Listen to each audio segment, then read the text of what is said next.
Buenas tardes, buenos días, dependiendo la hora en que ustedes estén viendo este video.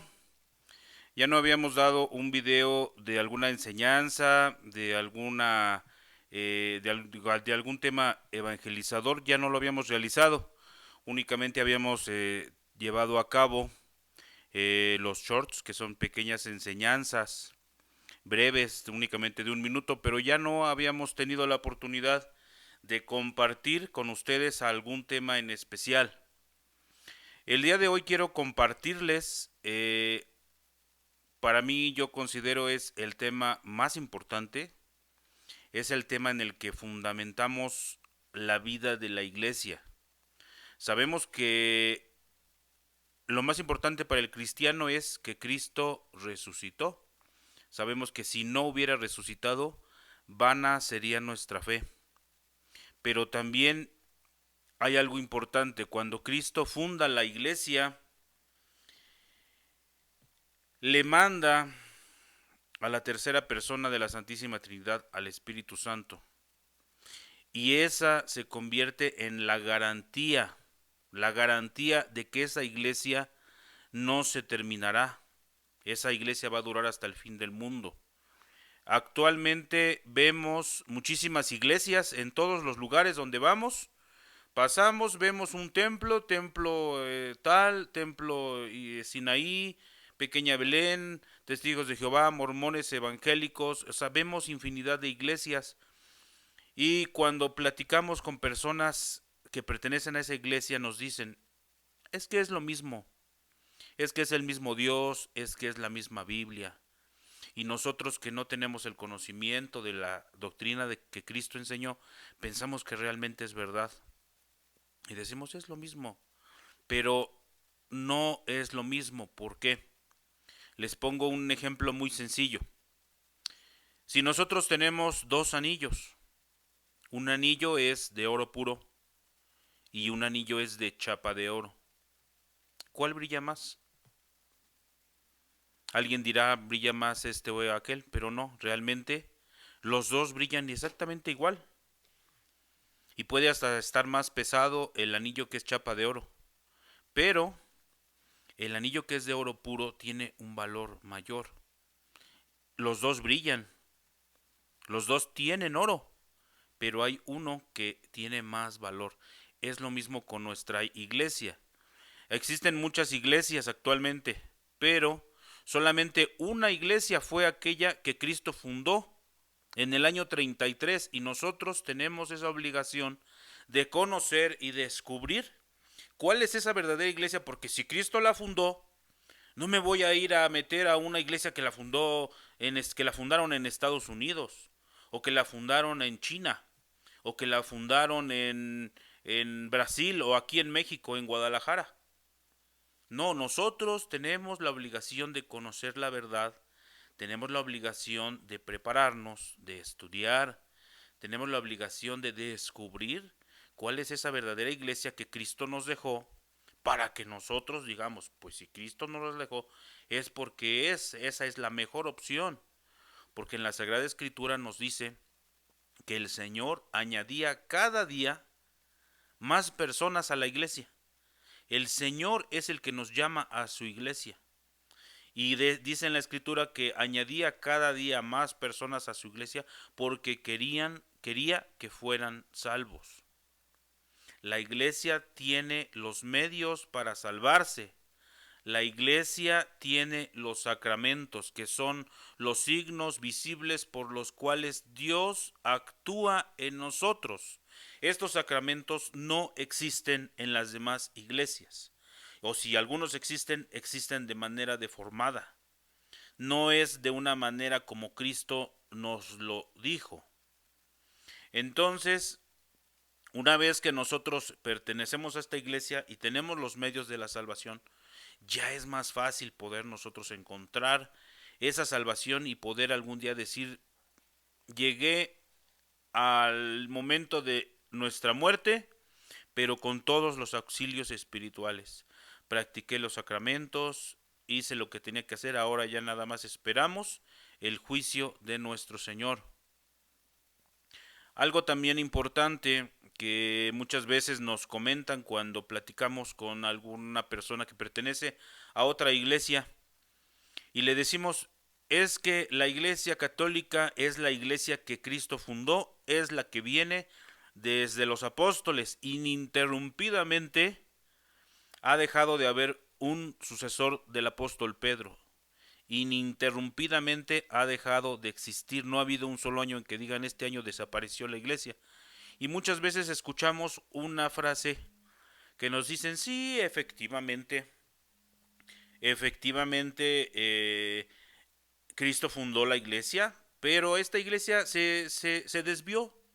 Esta iglesia se desvió de la doctrina y comenzó a cometer errores y se terminó, y entonces Dios tuvo que fundar otras iglesias para que pudiera salvar a las personas.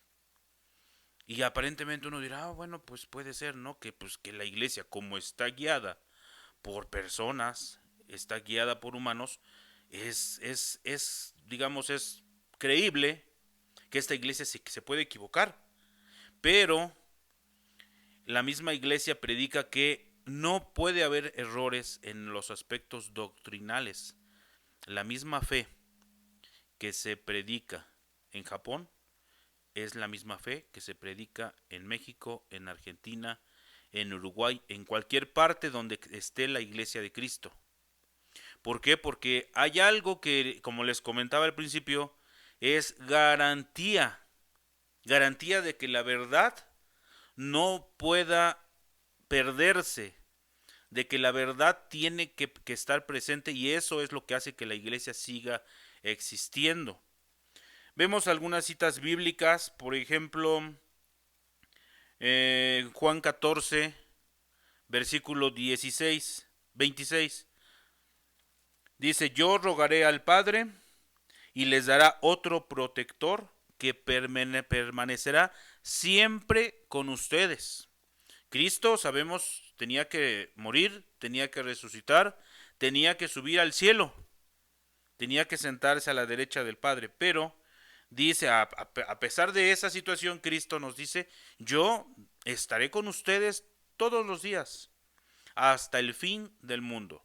Si Cristo está en nuestra iglesia y está hasta el fin del mundo, esa también es una garantía muy grande de que la iglesia no se puede perder, no se puede equivocar, porque Cristo sigue estando al frente. Y el rebaño de Cristo fue dado al apóstol Pedro. Apacienta mi rebaño, apacienta mis corderos, apacienta mis ovejas. Y dice Jesús, yo rogaré al Padre y les dará otro protector. Alguien que estará de manera permanente en la iglesia. Pero vamos a ver qué es lo que va a hacer esa persona divina, qué es lo que hace en la iglesia. Dice Juan 14:26, el Espíritu Santo les enseñará todas las cosas y les recordará todo lo que les he dicho. Entonces, la acción del Espíritu Santo no se limita únicamente a estar presente, sino a enseñar. El Espíritu Santo enseña. El Espíritu Santo mueve. El Espíritu Santo recuerda todas las cosas. Todo lo que Jesús hizo. Habrá personas que digan, pues sí, Jesús predicó el Evangelio hace más de 2000 años, pero pues ya muchas cosas se olvidaron y por eso la iglesia comenzó a hacer otras cosas diferentes. No, porque precisamente el Espíritu Santo es el que ha recordado a la iglesia todo lo que Cristo predicó, todo lo que Cristo enseñó, y por lo tanto la verdad no puede desaparecer. Dice en el capítulo 15, cuando venga el Espíritu de la verdad, que vendrá desde el Padre, dará testimonio de mí. Es el Espíritu de la verdad. Todas las palabras que nosotros mencionemos tienen un lado opuesto. Si decimos verdad, lo opuesto es la mentira. Si decimos bueno, lo opuesto es lo malo. Si decimos cierto, lo opuesto es lo falso. Entonces aquí dice que el Espíritu nos va a guiar por la verdad, por los caminos de la verdad, para que no caigamos en errores doctrinales y no podamos perdernos. Si el Espíritu Santo es garantía de esto, entonces la iglesia lo que predica es palabra de Dios. El Espíritu de la verdad los guiará a la verdad completa. Es decir, no todo lo que Jesús enseñó está escrito. No todo lo que Jesús hizo está escrito, sino que mucho de lo que Jesús hizo y enseñó se quedó en la predicación oral. Lo que los apóstoles fueron transmitiendo a toda la iglesia durante todos los siglos. Todo eso se enseñó de forma oral. Y dice aquí, la verdad, el Espíritu de la verdad los guiará a la verdad completa. Con el paso de los años, la iglesia fue formulando los dogmas que son revelación divina y con ello la iglesia fue descubriendo esa verdad que Cristo predicó, la fue descubriendo, la fue analizando y la fue dogmatizando, es decir, la fue entregando a la iglesia como una verdad revelada. Nos dice también, como escuchábamos en el canto, hay un solo Señor, una sola fe. Por lo tanto, si nosotros predicamos un evangelio, que el evangelio es la buena nueva, si nosotros predicamos un evangelio, pero llega otra persona y nos dice, no, eso que predican no es verdad, quiere decir que o él o nosotros, alguien, no está predicando la verdad completa. Y nosotros tenemos que descubrir a la luz de la palabra de Dios cuál es esa verdad, qué es lo que la iglesia ha enseñado respecto a ese tema. Nosotros como católicos tenemos la obligación de prepararnos, de conocer nuestra fe, de ir estudiando cada día que nos levantamos, leer un versículo del Nuevo Testamento. Si nosotros leemos un capítulo, si vamos leyendo un capítulo, hoy un capítulo, mañana otro capítulo, comenzamos quizá con el Evangelio de San Marcos, un capítulo, otro capítulo. Los 16 capítulos de San Marcos los vamos a leer en 16 días. Y después continuamos con el Evangelio de San Juan. Y de ahí continuamos con todos los demás libros del Nuevo Testamento, que es lo más importante para nosotros los cristianos. En poco tiempo nosotros vamos a saber más, vamos a conocer más y por lógica vamos a amar más a Dios.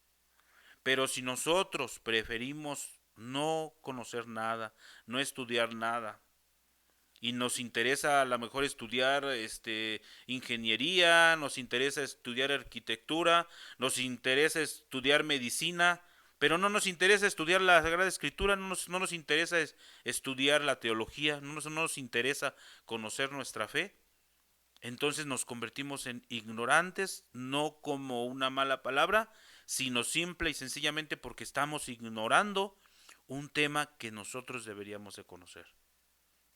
Entonces, la invitación para todos es que conozcamos esa fe verdadera que Cristo nos dejó. Hay unas frases muy comunes que nos dicen, un católico que no conoce su fe, un católico ignorante, seguro será protestante. Un católico instruido jamás será confundido. Y un verdadero evangélico que estudia va a terminar siendo católico. Porque cuando empiezan a conocer los padres de la iglesia, empiezan a conocer la teología católica, dicen, pues aquí está la verdad. O sea, desde siempre se ha predicado lo mismo, entonces ellos lo explican de una forma muy interesante que nosotros decimos, wow, descubrimos algo que nosotros no lo sabíamos. Entonces, la invitación para todos nosotros católicos es que conozcamos un poco, que estudiemos, que aprendamos lo que realmente vale. El conocimiento del mundo es importante estudiar medicina, arquitectura, ingeniería, mecánica, electrónica, lo que gusten. Tener un oficio, aprender la carpintería, aprender la herrería, la plomería, la electricidad, eso es importante porque nos va a ayudar a ser mejores personas y ganarnos el sustento diario. Pero ¿y en cuestiones de fe? ¿Cuándo? ¿Cuándo vamos a empezar? ¿Cuándo? ¿Cuando ya tengamos 60 años, que ya tengamos más tiempo? ¿O cuando ya a lo mejor muramos antes y nunca supimos nada? Y pudimos haber dedicadole el tiempo a nuestro Dios y aprendido más de Él, pero no lo hicimos. Entonces la invitación es esa, que nos preparemos, que si estamos en una sola iglesia, la conozcamos, porque cada día hay personas que no comparten nuestra fe y que se cambian de iglesia, no por mala fe, sino por desconocimiento. Porque llegan una persona y nos predican otro evangelio que no es el de Cristo, y nos llevan a otra iglesia que no es la de Cristo. Y nosotros, como no nunca conocimos, nunca supimos, pues decimos, pues adelante, ahí voy. O sea, nos sacan como ovejas, nos llevan a otro rebaño, y dice en la Sagrada Escritura que hay un solo rebaño y un solo pastor, y cuando una oveja se sale, el lobo está dispuesto a comérsela. Por eso tenemos que permanecer, tener mucha fe, una sola fe, hay un solo bautismo, un solo Dios y Padre, y estamos llamados a guardar la unidad. En los primeros temas que empezamos a ver, veíamos el tema de la unidad. Los que no vieron ese tema, les recomiendo entrar al canal Una Sola Fe, y buscar ese tema, el tema de la unidad. Ahí yo traté de explicar de manera sencilla cómo no es lo mismo como un partido político, que hoy puedo ser de un partido y mañana puedo ser de otro, y no pasa nada. Es algo normal. Pero en las cuestiones de fe no. En las cuestiones de fe, Cristo funda una sola iglesia y ahí tenemos que estar, porque ahí está el Espíritu Santo, ahí está la verdad completa, y no podemos nosotros dejar de sentirnos ovejas, obedientes, y decir, ahora yo quiero ya pastorear y quiero jalarme mis ovejas para acá conmigo, a mi casa, y hago mi pequeño templo y ahora yo soy pastor. No, hay un solo rebaño, y nosotros tenemos que permanecer fieles en esa iglesia que Cristo nos dejó.